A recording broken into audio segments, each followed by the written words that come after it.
1857 पूर्वीचा भारत बघणार आहोत. द संदेश अकॅडमीमधून मी संदेश चव्हाणके तुमचं सगळ्यांचं स्वागत करतोस. द संदेश अकॅडमीमध्ये आज 1857 पूर्वीचा भारत कसा होता आणि त्यावेळची राजकीय, आर्थिक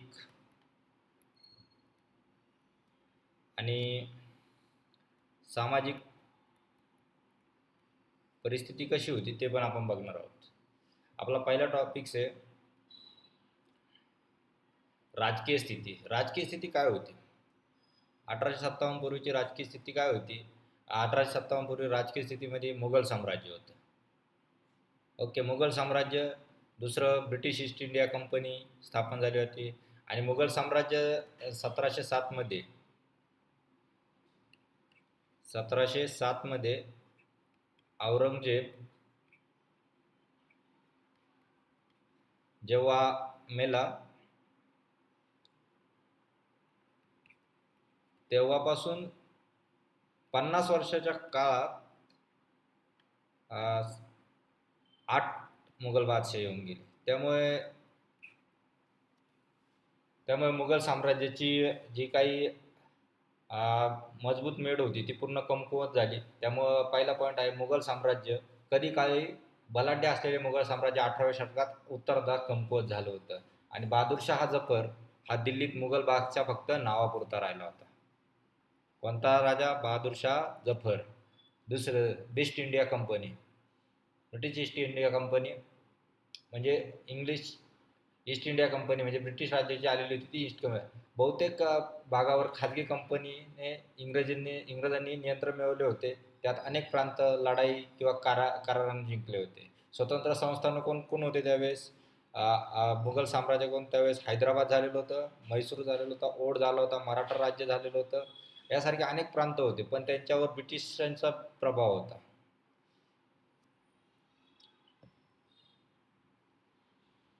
आता ईस्ट इंडिया कंपनीचे वर्चस्व काय होतं? ईस्ट इंडिया कंपनी भारतात व्यापारासाठी आलेली होती. आता आपण ते म्हणतो ना, व्यापारासाठी आले, व्यापार करता करता राज्यकर्ते झाले. पण ते हळूहळू राजकीय आणि लष्करी ताकद वापरून अनेक भाग काबीज पण केले. प्रजेवर अधिक कर लादले होते. शेतकऱ्यांची परिस्थिती अत्यंत हलाखीची केली होती. नंतर त्यांनी छोट्या छोट्या संस्थानांबद्दल, जे काही संस्थानं होते, झाशी झालं,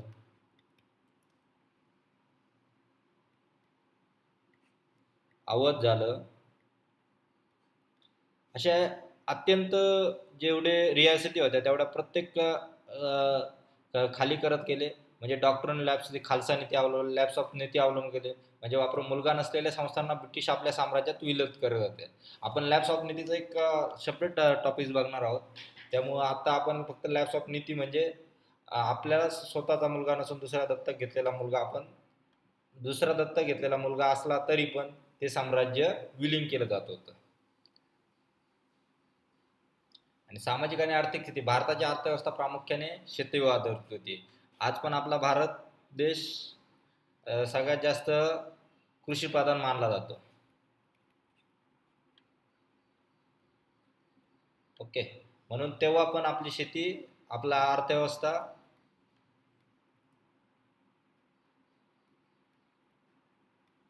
ही शेतीवरच अवलंबून होती. कापड आणि हस्तकला उद्योग हे ब्रिटिश मालांच्या स्पर्धेमुळे नष्ट झाले. जे कापड आणि हस्तकला उद्योग हे ब्रिटिश मालांच्या स्पर्धेमुळे नष्ट झाले, कारण आपले जे हातकाम होतं, हातकामावर करून कापड विणलं जायचं.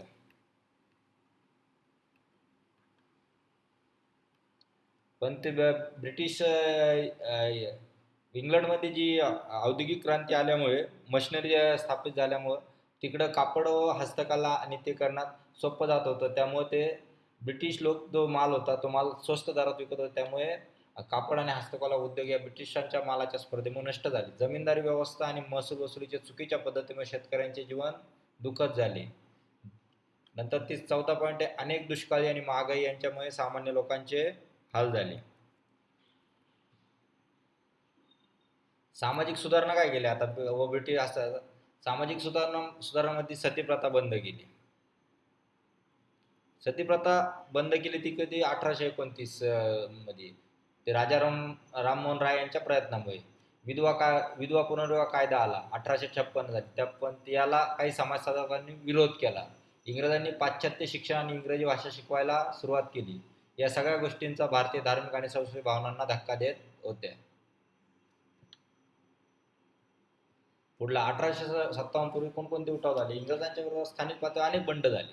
पण ते बंड जे काही जेवढे होते ते 1857ची जी क्रांती आहे तिच्या लेवलचे नव्हते. ते एक रिजन मध्ये बंड होत होते, म्हणजे एखाद्या भागामध्ये जे बंड होत होते. पहिला बंड झाला होता तो सांताळ बंड, तो 1855 ते 56 मध्ये. नंतर पायका बंड झाला 1817 मध्ये ओडिशामध्ये, आणि मराठा आणि पॉलिगर उठाव झाला होता तो दक्षिण भारतामध्ये, आणि एक संन्यासी बंड झाला होता तो बंगालमध्ये. आता स्थानिक बंड आणि उठाव. पहिला आपण बघितला होता संताळ बंड. संताळ बंड कुठं झाला? 1855 ते 56 झारखंड भागात झालेले आदिवासी आंदोलन होते. सिंधू आणि कानमुर्म यांनी नेतृत्व केले. नेतृत्व केले. ब्रिटिश कर आणि सावकारांच्या जुलमाविरुद्ध उठाव होता. कोणाचा उठाव होता? ब्रिटिश कर आणि सावकारांच्या जुलमाविरुद्ध उठाव होता. आता पायका बंड कुठं झाला? ओडिसात शेतकऱ्यांच्या लढाव्याचा उठाव होता इंग्रजांच्या जुलमी कर प्रणालीबद्दल. पायका बंड कर प्रणाली, आणि हा बी कर प्रणालीबद्दलच होता, पण सावकारांच्या सोबत सावकारांविरोधात पण होता. ओके.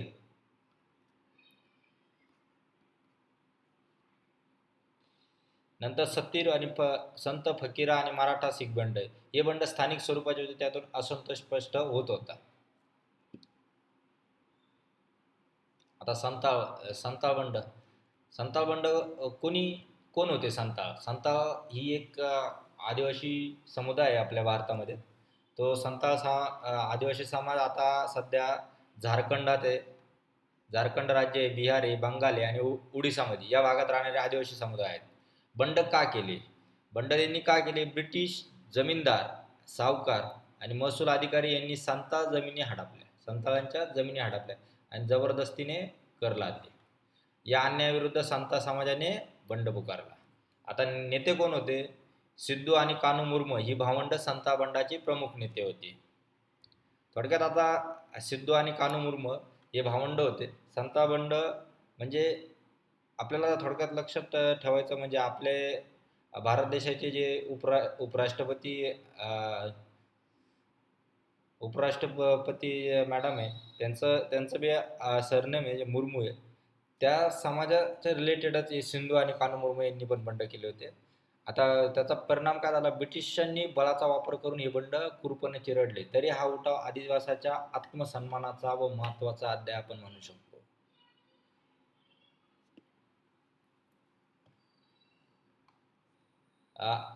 पुढला, आता आपण तुम्हाला म्हणलो तो डॉक्टर ऑफ लॅप्स, म्हणजे गोद घेतलेला आपण वारसा नाकारण्याची नीती.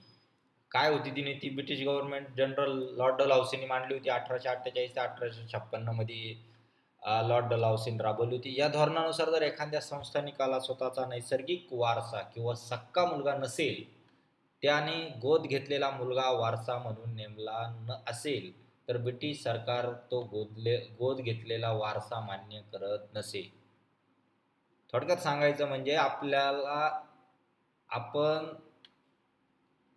एखाद्या राजाला जर सक्का मुलगा नाही झाला किंवा त्यांना मुलगा नाही झाला, त्यांनी एखादा मुलगा गोद घेतलाय, पण त्याचा तो वारसा हक्क नाकारून ते संस्थानं ब्रिटिश राज्यात विलीन करणं हीच लॉर्ड डलहौसीची डॉक्टर ऑफ लॅप्स नीती होती.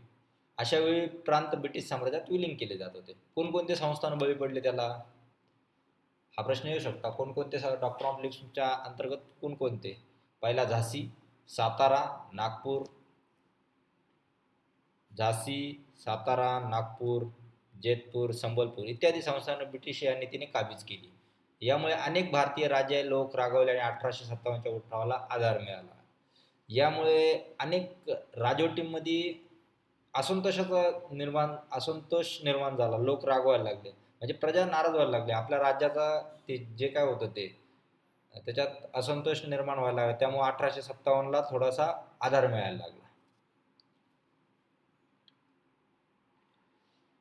नंतर सतीप्रथा बंदी म्हणजे ॲबोलिशन ऑफ सतीप्रथा म्हणजे काय? ज्यावेळेस एखाद्या आपल्या हिंदू धर्मात ही सतीप्रथा अगोदर पहिल्यापासून लागू केली होती. पहिल्यापासून नव्हती, मधल्या काळात आले होते. सतीप्रथा म्हणजे काय? पतीचा मृत्यू जर झाला तर त्याच्या पत्नीने त्याच्या चितेवर जीव दिला किंवा जिवंत जाळत असायचे, म्हणजे जीव द्यायचे किंवा जाळायचे. तर पतीला मांडीवर घेऊन ती सतीप्रथा म्हणून ओळखली जाते. ती अनेक ठिकाणी जबरदस्तीने लादली जायची. कायदा कधी झाला? राजा राममोहन राय यांनी सतीप्रथेच्या विरोधात मोठे आंदोलनही केले. लॉर्ड विल्यम बेंटिक यांच्या साह्याने 1829 मध्ये सतीप्रथा बंदीचा कायदा लागू केला. राजा राममोहन राय यांनी शिफारस केली लॉर्ड विल्यम बेंटिक्सला. त्यावेळेस 1829 मध्ये सतीपती प्रथा बंदीचा कायदा लागू झाला. समाजात काहींनी या कायद्याचे स्वागत केले, तर अनेक ब्रिटिश हस्तक्षेप मानून नाराजी व्यक्त केली. यामुळे धार्मिक असंतोष निर्माण झाला. निष्कर्ष: 1857च्या उठावाच्या आधी भारतात असंतोष ठिणगे पेटत होते. राजे, शेतकरी, आदिवासी, कारागीर, सैन्य सर्व थरात निराशा होती. ब्रिटिश राबवलेल्या धोरणाची सामाजिक आणि राजकीय आर्थिक ताणतणाव निर्माण केला.